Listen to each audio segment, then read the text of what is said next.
Ang kwento ay nagsimula noong 1969 kasama ang isang lalaki na nagngangalang Benny na bahagi ng isang motorcycle club na tinawag na Vandal sa Chicago.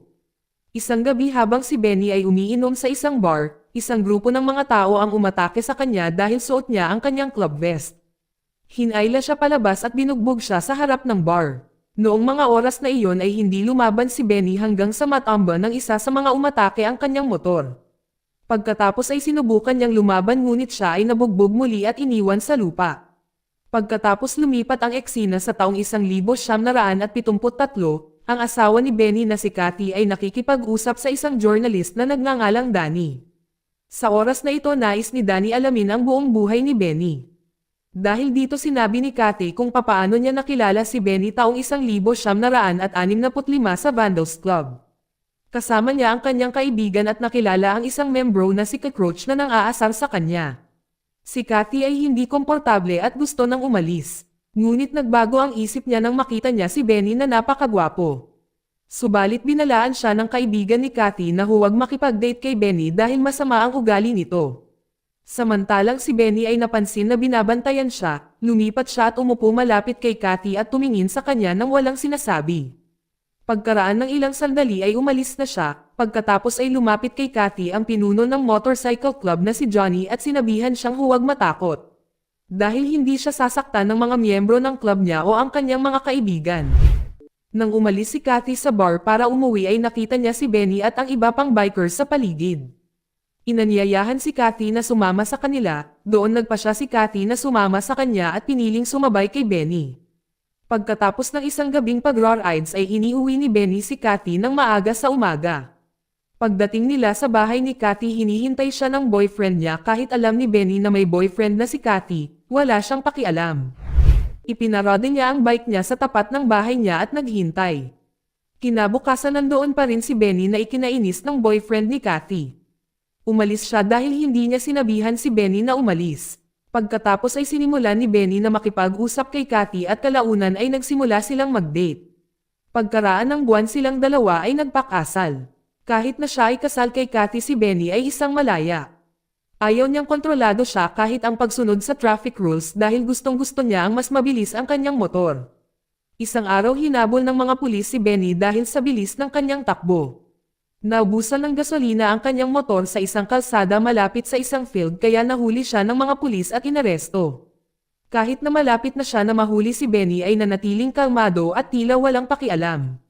Pagkalabas sa police station nakipagkita si Benny kay Johnny at sa iba pang miyembro ng motorcycle club sa isang bilyaran. Doon sinabi ni Benny kay Johnny ang tungkol sa nangyari sa kanya. Si Johnny na napangiti na lamang nang makita ang kaibigang si Benny, mahal niya ang kanyang kalayaan at hindi niya gusto ang pagsunod sa panuntunan. Noong taong 1973 gustong malaman ni Danny kung paano sinimulan ni Johnny ang Vandals Motorcycle Club. Ipinaliwanag ni Cathy na inspirasyon si Johnny ng isang pelikulang The Wild One. Tungkol sa isang miyembro ng motorcycle club. Dahil sa kanyang pagmamahal sa mga motor, sina Johnny at ang kanyang mga kaibigan na nagngangalang Waho, Corky, Brucey, isang bike-loving entrepreneur, ay nagpa siya na lumikha ng Vandals Motorcycle Club sa Chicago. At ilang iba pang miyembro ay sumali rin kasama sina Benny at Big Jack.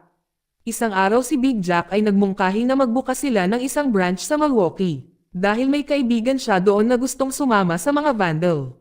Noong panahon na iyon ay hindi sang-ayon si Johnny sa ideyang ito na ikinagalit ni Big Jack.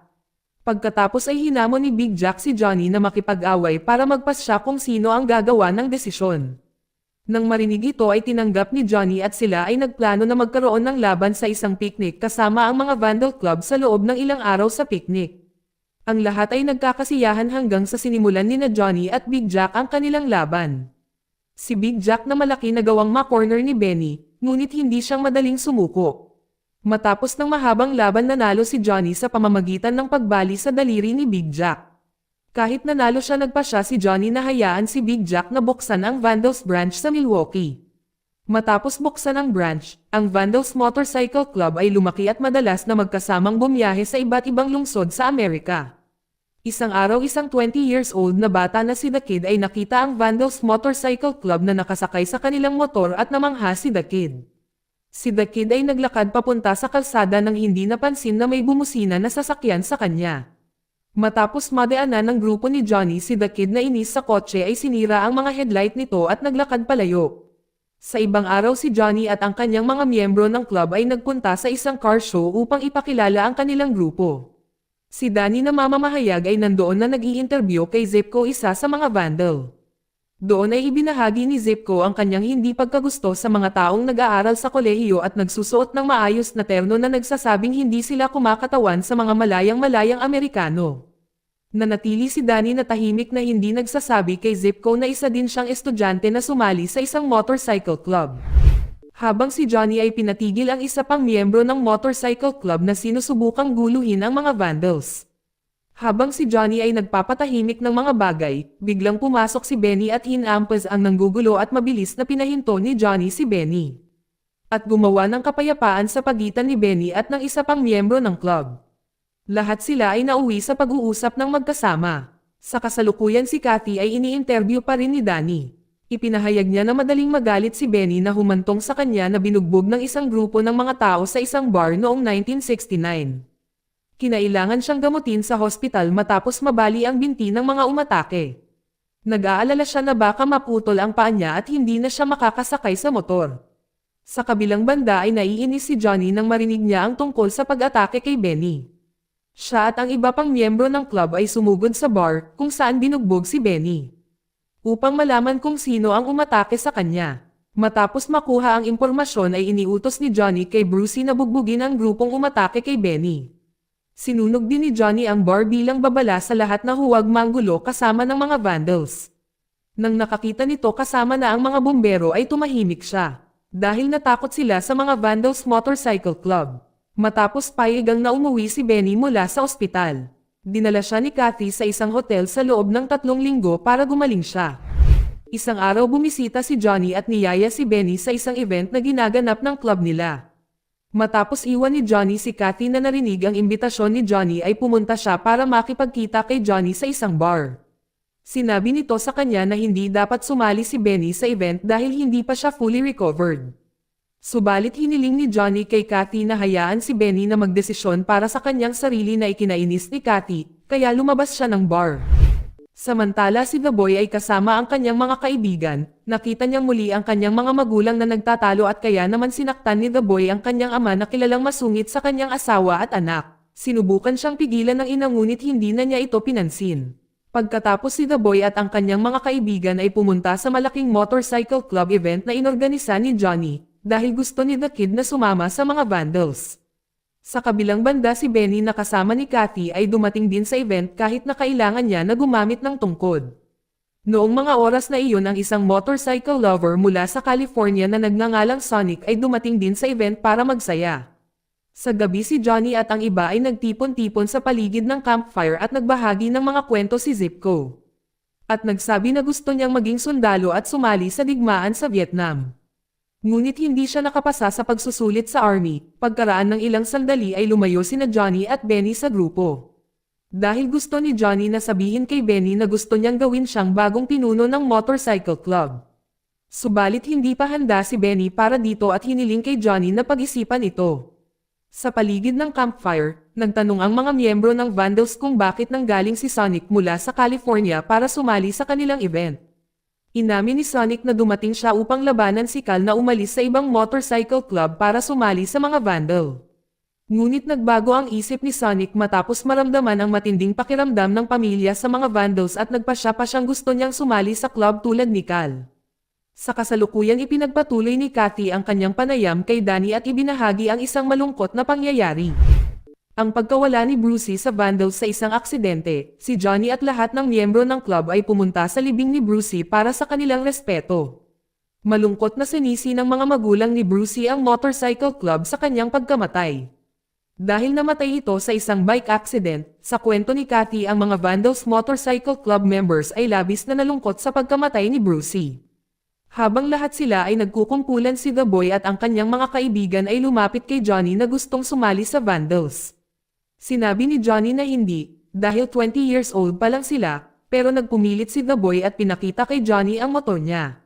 Sabi ni Johnny, na si The Boy lang ang pwedeng sumali hindi ang mga kaibigan niya. Pumayag agad si The Boy pero nagbago ang isip ni Johnny sa pag-aakalang makasarili si The Boy sa pag-iwan sa mga kaibigan niya. Bigla siyang nagalit at inatake si Johnny, ngunit nagawang ipagtanggol ni Johnny ang kanyang sarili. Sa huling bahagi ng taong iyon nagsimulang magbago ang mga Vandals Club. Dahil maraming bagong miyembro ang sumali kasama na ang mga sundalo mula sa Vietnam War. Isang gabi habang may party napansin ni Cathy ang isang pulang damit na isinuot ng isa pang babae sa party. Sa labas si Cockroach ay kausap ang bagong membro ng club na nagbahagi ng kanyang pangarap na maging motorcycle policeman. Hindi nagustuhan ng mga bagong miyembro ang ideyang ito at nauwi sa pambubugbog kay Cockroach. Kasabay nito kinuha ni Cal, Sonic ang pulang damit sa babae at pinilit si Cathy na isuot ito. Na-curious siya sa damit kaya naman nagpalat siya at namangha ang mga Vandals sa kanyang kagandahan. Tapos napansin ni Benny na hindi pumasok si Cockroach, kaya pumunta siya para tingnan at nakitang walang malay ito sa bakuran. Mabilis na sinabi ni Johnny kay Cal at Benny para dalhin siya sa hospital. Samantala si Cathy ay nagsimulang hindi komportable. Dahil ang mga miyembro ng club ay patuloy na nakatitig sa kanya na gustong matulog sa kanya. Nang hilahin ng ilang mga lalaki si Cathy sa kanyang silid, sinigawan niya si Benny na nagdadala kay Cockroach sa ospital. Buti na lang dumating si Johnny at tumigil ang mga lalaking may ginagawa kay Cathy. Kinabukasan ay nakipagkita si Cockroach kay Johnny at Benny na ngayon ay palabas na ng ospital. Sinabi niya sa kanila na gusto niyang umalis sa club. Humingi din ng tulong si Cockroach dahil natatakot siyang baka bugbugin muli siya ng mga bagong miyembro kung nalaman nilang umalis siya. Pagkaalis ni Cockroach niyaya ni Johnny si Benny na pumunta sa bahay ni Cockroach ng gabing iyon na may dalang baril. Pag-uwi ni Benny kinuha niya ang baril niya sa wardrobe sabay sumulpat si Cathy at sinabi sa kanya ang masamang nangyari sa kanya kagabi. Pagkatapos ay hiniling ni Cathy kay Benny na umalis sa motorcycle club at lumipat sa Florida upang magsimula ng bagong buhay. Si Benny, nang marinig ang pakiusap ng kanyang asawa ay hindi makapagpasya at piniling puntahan si Johnny. Nang gabing iyon ay pumunta sina Johnny at Benny sa bahay ni Cockroach. Doon si Johnny ay aksidenteng nabaril si Cockroach sa binti at sinabihan siyang umalis ng bayan. Nang makabalik na sila sa sasakyan ay tinanong ni Benny si Johnny kung bakit niya ginawa iyon kay Cockroach. Sinabi ni Johnny na iyon lang ang paraan para protektahan si Cockroach sa mga bagong membro ng club. Dahil doon hindi na pwedeng maging isang motorcycle policeman. Si Benny na pagtanto na nagkakagulo na ang club at maging si Johnny ay hindi na ito kontrolado. Kaya napagpasyahan ni Benny na umalis sa club. Sa ibang araw bumalik si The Kid upang makipagkita kay Johnny matapos maging miyembro ng Vandals. Hinamon ni The Kid si Johnny na makipag-away dahil hindi niya nagustuhan ang pamumuno ni Johnny. Tinanggap ni Johnny ang hamon at sinabihan si The Kid na makipagkita sa kanya sa isang parking lot kinabukasan.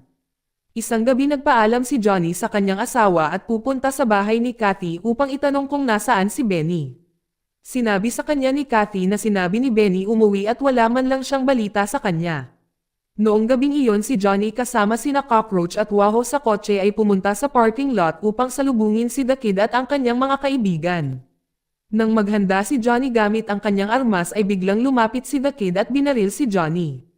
Ang pagkamatay ni Johnny ay nagmarka kay The Kid na opisyal na pumalit bilang leader ng Vandals Motorcycle Club. Matapos kontrolin ni The Kid ang club ginawa niya itong isang kriminal na gang, at ang mga Vandal na nagpuslit ng droga at nagpatakbo ng negosyo ng prostitution at nakagawa pa ng pagpatay. Sa kasalukuyan sinabi ni Cathy kay Danny na sina Corky at Waho ay nasa Criminal Motorcycle Club pa. Ang iba pang mga miyembro ay may iba't ibang kapalaran na maaaring mamatay. Habang si Cockroach ay naging isang motorcycle policeman dahil gusto niya ito. Nagtrabaho si Sonic sa isang sinehan at lumipat si Zippo sa Texas. Ibinahagi din ni Cathy na umuwi si Benny matapos marinig ang tungkol sa pagkamatay ni Johnny. Sa unang pagkakataon nakita ni Cathy na umiyak si Benny dahil nawalan siya ng matalik na kaibigan. Sa pagtatapos ng pelikula natapos ni Cathy ang kanyang pakikipanayam at nagkwento siya tungkol sa buhay nila ni Benny na lumipat na ngayon sa Florida at nakatira kasama ang kanyang kapatid. Si Benny ay umalis sa kanyang dating buhay bilang isang miyembro ng motorcycle club at ngayon ay nagtatrabaho bilang mekaniko. Salamat sa panonood kaibigan.